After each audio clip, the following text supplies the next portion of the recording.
Hello friends, मैं doctor Shailesh Jain, principal consultant department of neuro surgery and neuro intervention, Max hospital Shalimar Bagh. आप सभी का स्वागत करता हूं। जैसे मेरी पहली वीडियो ब्रेन अटैक के ऊपर मैंने आपको बताया था कि ब्रेन अटैक के लक्षण क्या हैं और उसका क्या इंपॉर्टेंट रोल है, तो इस वीडियो सेकंड पार्ट में ब्रेन अटैक में मैं आपको बताना चाहूँगा इसका निवारण, इसका मैनेजमेंट या ट्रीटमेंट पार्ट क्या है। तो पहले मैं आपको फिर से बताना चाहूँगा कि लक्षण क्या हैं।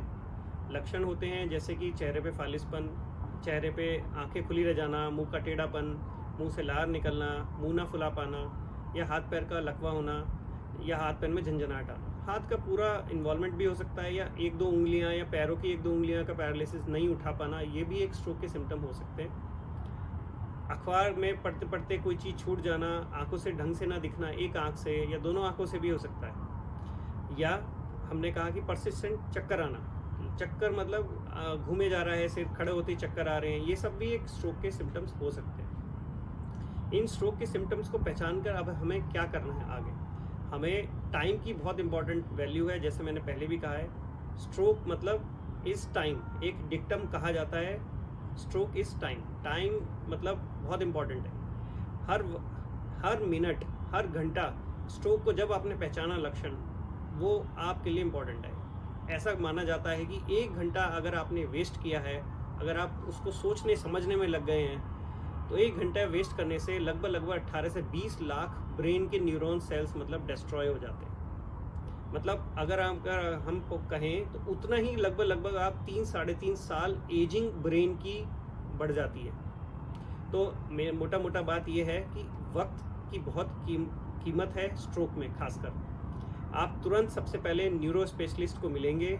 जैसे ही आपने स्ट्रोक के सिम्टम्स पहचाने, तो सबसे पहले हम क्या करते हैं, मैं एक स्ट्रोक इंटरवेंशनिस्ट हूँ।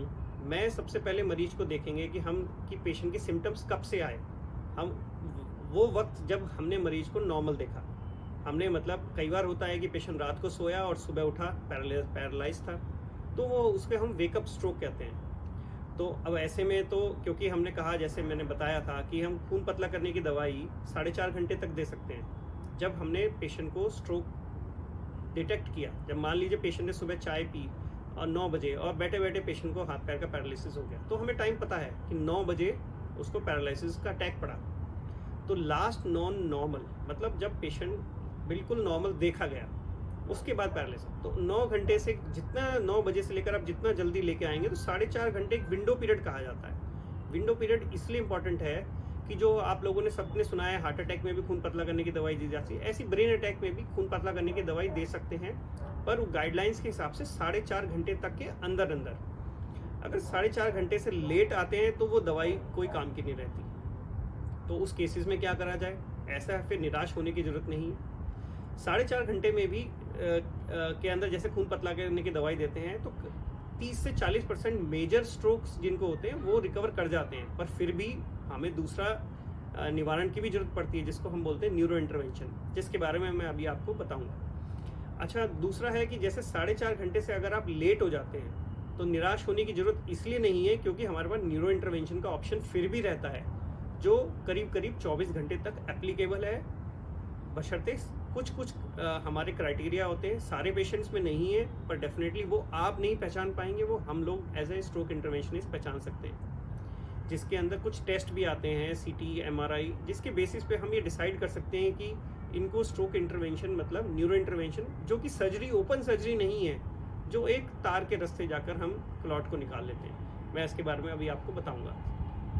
तो जैसे कि मैंने कहा कि आपको सबसे पहले पेशेंट आता है तो हम कुछ उसका स्कोर होता है, हम पेशेंट की हिस्ट्री लेते हैं कि उसको कोई रिस्क फैक्टर्स हैं, क्या चीज़ है, आंखों का तिरछापन हुआ है, हाथ पैर का पैरालिसिस हुआ है, सब चीज़ हम एक स्कोर के हिसाब से उसको जज करते हैं। फिर हम उसका कुछ टेस्ट कराते हैं, फिर उसका इलाज करते हैं। अगर हम 4.5 घंटे के अंदर आते हैं तो हम उसको खून पतला करने की दवाई, जिसको हम क्लॉट बस्टिंग ड्रग या TPA देते हैं। उसमें 30 से 40% लोग रिकवर कर जाते हैं।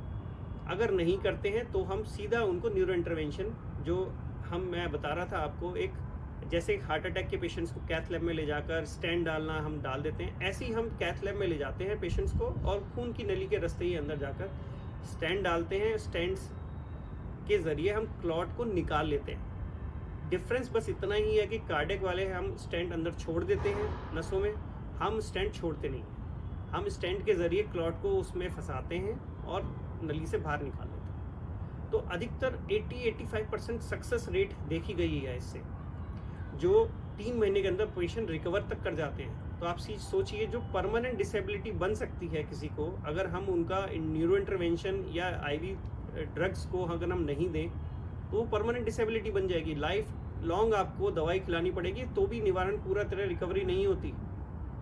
पर इसमें सक्सेस रेट 80% तक देखी गई है, जो लेटेस्ट तरीका है जिसमें कोई कट ओपन सर्जरी नहीं होती है। तो मेरा मेन एम्फेसिस सबको ये है कि आप टाइम पे न्यूरो स्पेशलिस्ट को पहुँचें। वो डिसाइड करेंगे कि आपके केसेस न्यूरो इंटरवेंशन के लायक हैं या आईवी थ्रोम्बोलिटिक ड्रग के लायक हैं।